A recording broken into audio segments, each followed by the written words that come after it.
Thank you, Tony, and the Writers Guild for putting this on. I also have been very excited about doing this. Um, got a few poems. I'm going to try and slow down with them because I tend to go fast. But this first one is called Unfazed. I've been ablaze for nearly 2 decades, and I ask now, is it still a phase? Started from tomboy dreams, every scraped knee and dirt-embedded nail, every backyard ball game I didn't bail told me I was closer to myself. But as the boys joined teams and that last nail embedded itself in my adolescent coffin, I was left with the self society told me to shelf. I was told this phase would pass, which allowed another phase to drop in. The deviant, self-harming teenage lesbian. I became a real pain in the ass. My queerness became a rebellion. They gasped and called me a hellion. I embedded my nails into my skin and gnashed my teeth at those that called me a dyke. Burning eyes and a pitted stomach when they said this phase wouldn't last, that it couldn't last. A shell of myself in a full body cast, as they cast me away because being gay was a lonely phase. But I would grow older and become somewhat bolder. Loving myself doesn't faze me like it did before. I became self-assured. I stopped growing my nose and telling lies and became a real boy, but not a real joy, because I'm trying to destroy the sanctity of manhood or womanhood for the sake of my own good. And all this is just a phase, right? 20 years trying with all of my might to secure my rights. They hope I lose the words for my identity. Aphasia for the words I use to describe me. They try to make it their mission, hoping their hate will stop my transition. Get enough people to sign their partition to support their oppressive positions. A new phase where they're vice to kick in. Projecting out all of their shame because the Lord knows they needed a Jesus to blame. I prayed for a phase that never came. I watched as you gazed with an open gate, praying for the same phase to end. Believing your God could set me straight, putting up red tape around heaven's gate. Our prayers were far too late. Nails embedded on a cross have nothing to do with my fate because the good Lord would love me for all of my traits. If all of this is just a phase, then I'll continue to wait.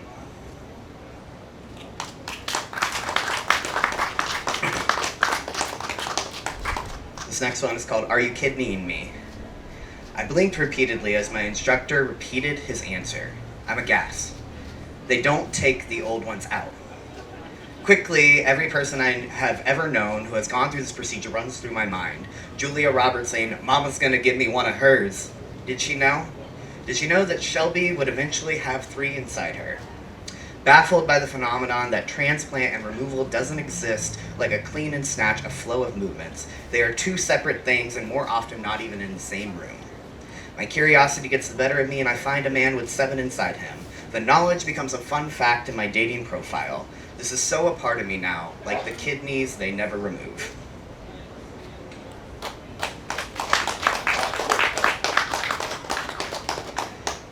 This one's called Don't Meet Your Childhood Homes. You are still that ugly deer fawn brown. They painted over that gray blue the summer I was kicked out of you, almost 2 decades out of this town, and I've never been back down. But for some reason I wanted to see it. I wanted to see it changed, hoping it rearranged, like time could get the bad exchange for something better. This stretch of road is nothing more than a swerve. My anger is something I cannot curb over the value that is in the word hometown. This hometown has the nerve to call itself home. It looks so much worse now that I'm grown, as I peer in the windows of my old neighborhood, desperately seeking out my childhood. The vision I had that time stopped here was not far off. Time wasn't the problem, it was a progress sloth. The home I survived is fallen. A fence rotten, overgrown garden. The horrors the walls once kept in are now spilling out, as if the rafters let out a final shout. Sometimes the hell we doubt really isn't worth a scout.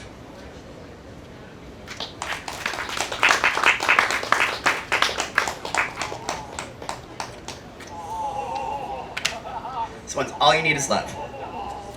Sometimes we build a wall so high from the people we love that we forget what it is like to be loved. Love is presented to us in a ribbon wrapped around a present tied so tight that you would ruin the surprise if you opened it before it's ready. Before you're ready, before they have a clue, before the ribbon unties and wraps itself around you like a silk noose fitted to your heart, cutting off circulation to your thoughts. Dumbstruck by dumb luck, it's a matter of time before this sucks, before you feel stuck, but this isn't love. This is the illusion of what only those of heteronormative love can create an image of. Something they can hold above, something they can judge with tangible parameters of what is good or bad love, so that you feel that you are not worth love, that you are unlovable because your love will never be picture perfect, nor song worthy, nor even book worthy. We are so conditioned to fall in love with someone, anyone, that loving yourself was never an option. And if you don't love, if you don't fall into the pitter-patter, cookie-cutter, copy-copies kind of love, well, then you're just selfish. You can never be selfless. You must be lonely. You must be awful. What is wrong with you? Are you okay, love? What they don't want you to know is that your life can be so rich with love without being in love with anyone but yourself. They will call you a narcissist. They will whisper worries about you behind good intentions, touch your arm and say there's someone out there for you with furrowed brows and looks of genuine concern, and you repeat, I'm fine, I'm fine, I'm fine, I'm happy, I'm good, I'm fine, I'm fine, I'm fine. No, really, I'm fine, I'm doing really well, I'm fine. Happiness is not sex and shared bills. It is not constant compromise and feeling obligated to do things because of sex and shared bills and the social pressure to pair up, to not be alone, to live happily ever after. Happiness is being able to go out on a whim, to escape reality when you feel you need to have friends that want to spend time with you, all of you, not just the parts of you that are good for sex and shared bills, because it isn't a convoluting factor. Happiness is spending time with your family without feeling the need to constantly apologize for where you came from, or feel like you need to explain things away, not having to diminish your successes, not having to shrink yourself because you are too much right now. Happiness is never having the feeling that your partner will get bored with you, find someone new, only to have you slough through another breakup slough. I'm happier alone together with the love of friends and family than I was ever alone with the idea and expectation of what that ribbon held so tight. When I say I'm fine, I mean I'm never better. When I say I'm happy, I mean it for the first time.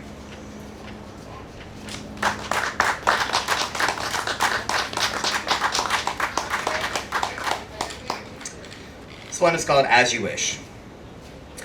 I am treated like I was born with a privilege I have never known, and then I am punished for looking a role so tainted by toxic masculinity that I am not trusted.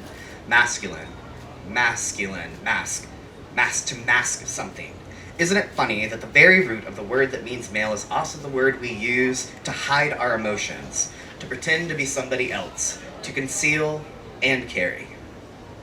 It would then make sense why trans masked people seem invisible in the media, in the workplace, in the and some queer social settings to each other. For me, it is not just the life I was raised into, the longing to be one of the boys, the never getting to be, but now it's being the side, being one of the males, being one of the men, one of the problems, one of the what's wrong with the world. Do not get me wrong. I do not deny the legitimate dangers of men, of cis white men, of cis white hetero men, but I do not get to state my opinion because I am seen as one of them. I'm denied my struggle with the patriarchy, the same one I now blend into, the same one that has taken away my rights, my freedom, my love, my pride of who I am. I cannot be proud of all of me because I'm not proud of the men that shaped me, the same men that are trying to destroy me now. The same men that told me I was crazy, that forced medication to make sure that I would never be one of them, that have cost me sleepless nights and even more waking days that I wished I wasn't alive. I get a seat next to the very people that have and will always try to eliminate me, and I get to share in their disdain and choke on their toxicity. And there are still people that think I chose this life. Imposter syndrome. I have full-blown stage 4 imposter cancer. I get to sit at a table with the worst people in the world, knowing what I know, surviving what I had, and I don't get to talk about my successes accomplished as a woman because I can't prove them as a man. Sending in a high school diploma is like a game of Russian roulette, gambling an outcome of my life based on a piece of paper with the wrong name on it.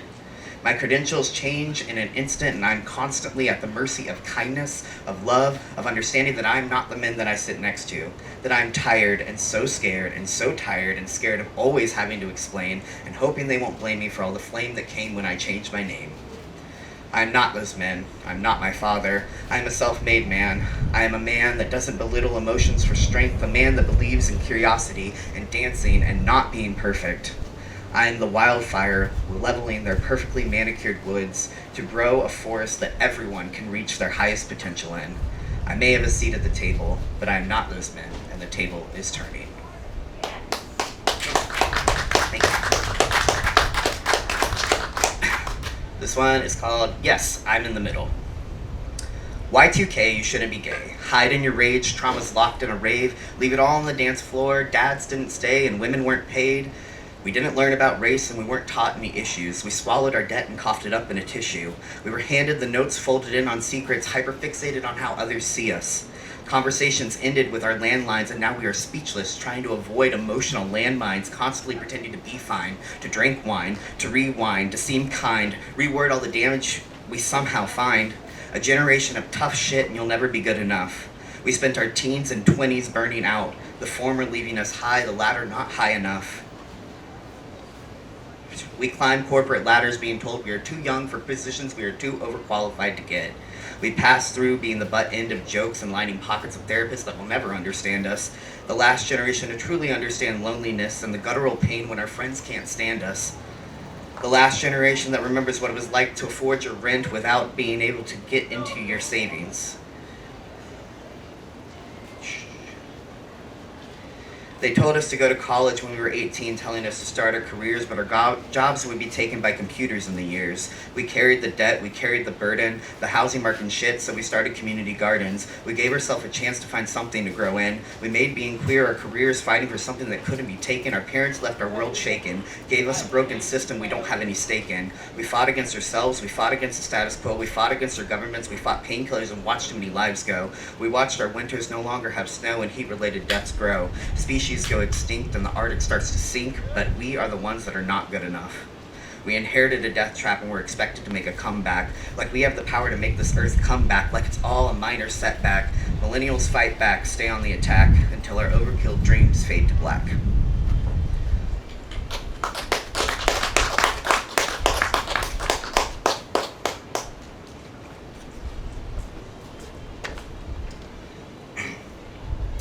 This one's called Mutants in Me. I was grown when I realized my love for the underdog was homoerotic. I viewed mutants my whole life as something exotic, a dire obsession that made me some type of neurotic, a sliver of queerdom with a byproduct. Mutants weren't made for this world, they fought it, scratched that, the world wasn't made for them, fought to live and told it was a sin.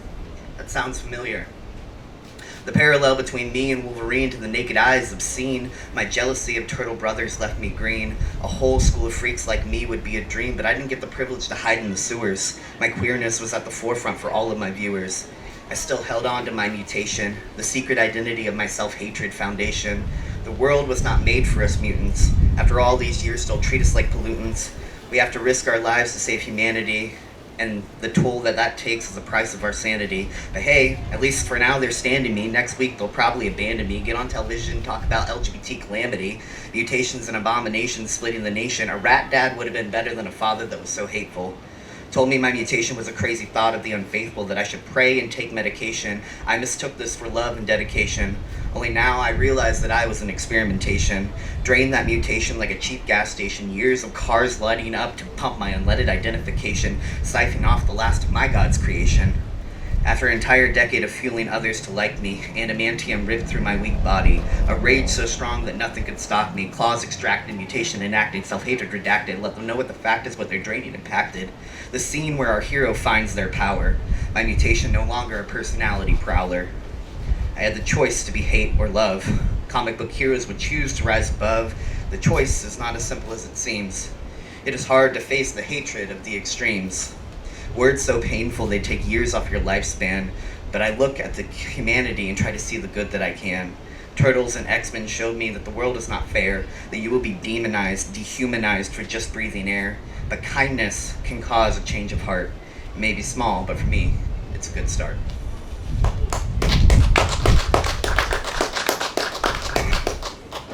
This last one is a 4-part one, so I'm just gonna go part by part through it. It's about surviving conversion therapy as a teenager and where I'm at now. 1, not a secret anymore. Remember when you said no one needs to know? I do. I remember being 16, this demon I called Dad trying to fix me like I was a car that needed a tune-up, and you were the only mechanic in town. Every oil change leaking out more blood, burning misfire from all 6 cylinders. There's no spark left, nothing to ignite. Tar from my Marlboro Smooths fill the engine until it won't turn over anymore. I guess I finally broke. Please take me to the scrapyard. Please take me to the junkyard. Please take me to the graveyard. Please let me be crushed into a square of metal garbage, no salvageable parts left. Please. Oxy in my throat, being washed down with smoke, feeling waves of calm crash over me, under me, suffering through another family gathering full of secrets. Broken by the mechanic, reckless. I've never wanted to die so bad. Maybe he'll open the door and be angry enough to finish me off. He'll smell the fag, the cascade of his perfect family escaping through the ventilation, rush to my room and find me there defying him in front of everyone. Half gone, half alive, wanting him to fix me for the last time. 2. Convert the sickness. Instead, you take me to a doctor to be cured. The sickness I have is causing me to act out. The sickness I have is causing me to want to die. The sickness I have is causing me to be queer. And we simply can't have that. I trade my oxycodone for lithium, cigarettes for Boosterone, full gone, half alive, still under the same roof, wanting to die. Sleep becomes a pastime, like that kid that sat next to you in homeroom for years because his last name was right before yours, and you run into him years later and he remembers you, but you can't remember him. And it's nothing but awkward pleasantries. Insomnia will be a permanent side effect, a byproduct of my defect. This sickness makes me feel like I was born wrong. This sickness makes me want to question who I am. The sickness is not a sickness at all, but it still gets treatment, mistreatment. 3. Don't stay gay. They say I'm not gay. They say I'm not gay. They say I'm not gay. They say that I've lost my way, that my brain is lying, but the lithium makes my soul feel like it's dying. I tell them I'm fine, sometimes I just feel boyish. They hear this and they up my dosage, slap on a prognosis, something to cure me of my diagnosis, a queer with all fears that can no longer shed tears, told me my brain had too many gears, way too many gears for a queer, that I was the one that they feared, that I was on the borderline of personality, that I was lost in a fake reality, that if girls felt like boys and boys felt like girls, madness would cause a whirl in the world. Can you see it? Can you see my soul? Madness digging a hole? Antidepressants are just personality suppressants, and I'm trying to remain present. Half gone, half alive, not sure which version is gonna die, so I continue the lie. I continue to lie and bury the version of me that has to die. Half alive, I push down the boy that has to die. Bricks of hatred slathered with a modar of tears that no longer come from my eyes. A mausoleum for a pipe dream like an unwired kidney. Useless and floating, too dangerous to remove from me, too dangerous to keep me alive. I told them, I'm a guy. Sometimes I feel like a guy, and they said that that's something that I needed to deny. That my brain is telling me lies, that I'm on the borderline of personality, that this is not my reality, that if I just take my medication, I'll remove myself from the situation, but then I'll lose this conversation. Just play along with the placation, and maybe you'll start to believe that the conversion will be a better version of me. 4. It didn't work. The boy would survive. It would take 10 years, but now that boy is alive and the girl moved out. She found light in their doubt, and my brain stopped lying, and for the first time I don't feel like dying. I discovered truth in the dark and reignited my beautiful spark. I threw out all the words they used to describe me and thought about only who I might be. I was fine until I hit 29, and I'll never be fine again. I'm divine, brighter than sunshine, arrived here just in time to be considered a crime, but you can't contain me. They already tried to break me, tried to bury me and erase me, hunt me down and chase me. Thank God I was strong enough to stay me. They mistook a shelter for a casket, read a eulogy for a boy that they just couldn't grasp yet. It was the woman they destroyed that lit her life ablaze so he could step out of the ashes and take his first gaze. I am not the converted, I am the reverted. The bastards wanted me inverted, my soul deserted, but it didn't work, and they couldn't break me. And the war I fought only left me shaky, my soul scarred like a foxhole soldier trying to reverse all the damage that was done here. My brain needs reparenting, my soul needs a reckoning, my heart needs exoneration, and my body needs reparations.